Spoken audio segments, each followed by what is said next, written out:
This is Optimal Finance Daily, episode 2630. Good Financial Habits You Learn from Being in Debt by Good Nelly with HelloBrownlow.com. And I'm your host and personal finance enthusiast, Diana Merriam. Now let's get right to it and continue optimizing your life. Good Financial Habits You Learn from Being in Debt by Good Nelly with HelloBrownlow.com. Being in debt is perhaps the best way of breaking bad financial habits. When you're in debt, you realize what led you to this. However, you should follow good financial habits even after being debt-free. Here are a few good financial habits you learn when you repay debt. Number 1, track your every dollar and learn the actual value of it. If you don't track every dollar, a few dollars can disappear suddenly without you even noticing it. You'll have no idea where you're spending more. When you try to pay off debt, every cent counts. So you develop the habit of tracking each and every dollar you earn. You realize the importance of a $10 note since it can help you make a minimum monthly payment on a credit card. This way, you also become grateful for every cent you earn and you understand the real value of money. Number 2, plan a suitable budget and revisit it from time to time. Budgeting is the basic step in financial planning. It helps you to check where your money's going. You shouldn't have an alibi for not having a proper budget. Yes, it takes time to plan a suitable budget, but you need to do that even if you need to devote time. Also, planning a budget is not a one-time task. You need to revisit it and modify it if required. Number 3, learn the value of saving money on little things. Tell me, if you're not in debt, will you think about whether or not a monthly subscription of $40 or $50 is worth it? No. When you're in debt, you actually count cents because all that matters for you is to save as much as you can and repay the outstanding debt amount.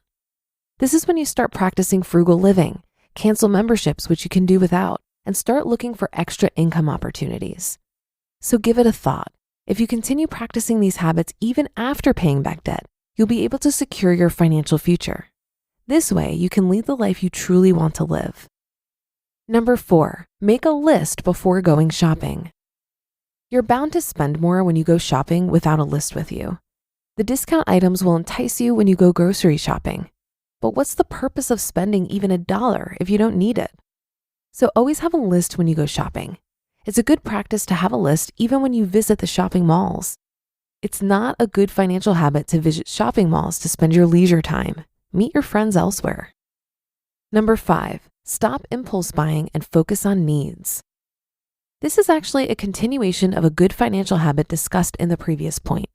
Before buying anything, ask yourself, do you really need it?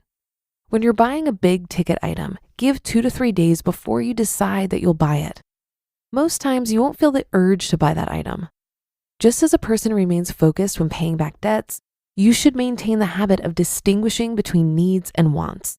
Doing so, you can spend on the items you really need. Number 6, stop thinking about what others think of your financial management strategies. Does it really matter what people think of you? Very few people will offer you help when you're struggling to repay debt, so you shouldn't spend to please others. If you're practicing a frugal lifestyle and you've decided not to eat out on weekdays, don't agree if your friends compel you to do so. If they're real friends, they'll support your decision instead of compelling you. However, sometimes you can decide otherwise, but it should be your sole decision and not due to the pressure of your peer group. Number 7, don't use credit cards for each and every purchase. Credit cards help you to have a good credit score.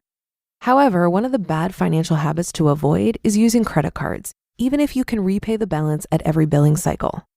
When you fall in debt, you tend to avoid using credit cards for every purchase since it's easier to have control over your money when you spend real money.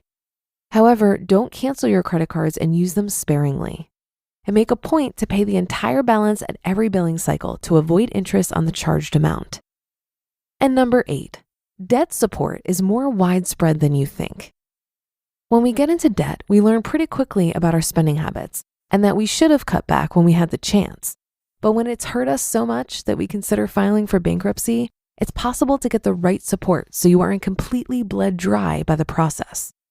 Whether it's filing a consumer proposal so that you don't lose your assets, or a deal is struck with certain creditors, Having personal debt support can arm you with the facts to get out of debt with your sense of self intact. But it also makes you realize that if this cycle repeats itself, you can find the support you need. Following good financial habits is not enough. It's also your responsibility to teach your children about strong financial habits so that they can distinguish a good financial habit from a bad financial habit. Doing so, they'll be able to stay away from bad debts and can manage good debts effectively.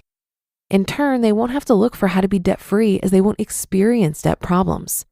So start teaching your kids from a young age so that they become efficient money managers when they grow up. You just listened to the post titled, Good Financial Habits You Learn from Being in Debt by Good Nelly with HelloBrownlow.com. And I'll be right back with my commentary. Have you been using Mint to manage your finances? First, the bad news. Mint is shutting down. And now, good news. There's a better alternative. Our sponsor, Monarch Money. Mint users are turning to Monarch Money and loving it. Maybe you're saving for a down payment, a wedding, a dream vacation, your kid's college. I've found that Monarch makes it so easy to help you reach your financial goals, whatever they are. I definitely wouldn't be able to allocate my finances or plan as clearly without the help from Monarch. In fact, Monarch is the top-rated all-in-one personal finance app. It gives you a comprehensive view of all of your accounts, investments, transactions, and more. Create custom budgets, set goals, and collaborate with your partner. And now get an extended 30-day free trial when you go to monarchmoney.com/OFD.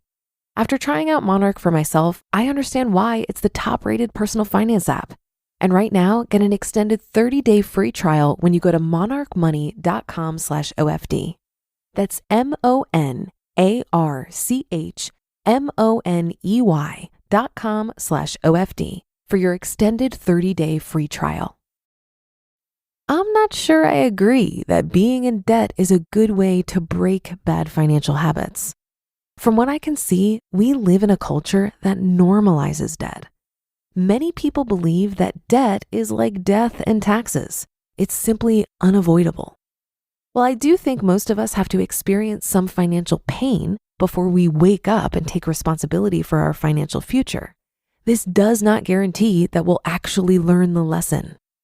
A Fortune article last year said, quote, according to the Fed's 2022 Economic Well-Being of U.S. Households survey, 37% of Americans lack enough money to cover a $400 emergency expense, up from 32% in 2021.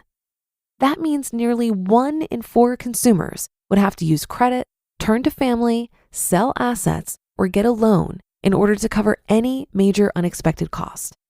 And when asked about non-emergency expenses, 18% of Americans said the largest expense they could cover using only their savings was under $100, end quote. I think one needs to have a deep mindset shift in order to challenge the cultural norm of immediate gratification, mindless spending, and robbing Peter to pay Paul. One has to desire all the things that money can buy aside from stuff, and respect money as a very powerful tool.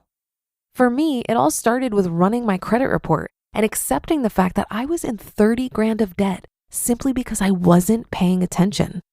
I got really interested in increasing my financial literacy and growing the gap between my income and expenses. I also strengthened my newfound belief that it's not only possible to become debt-free, but it's also possible to enjoy the process. And that should do it for today. Have a happy rest of your day, and I'll see you on the Thursday show tomorrow, where your optimal life awaits.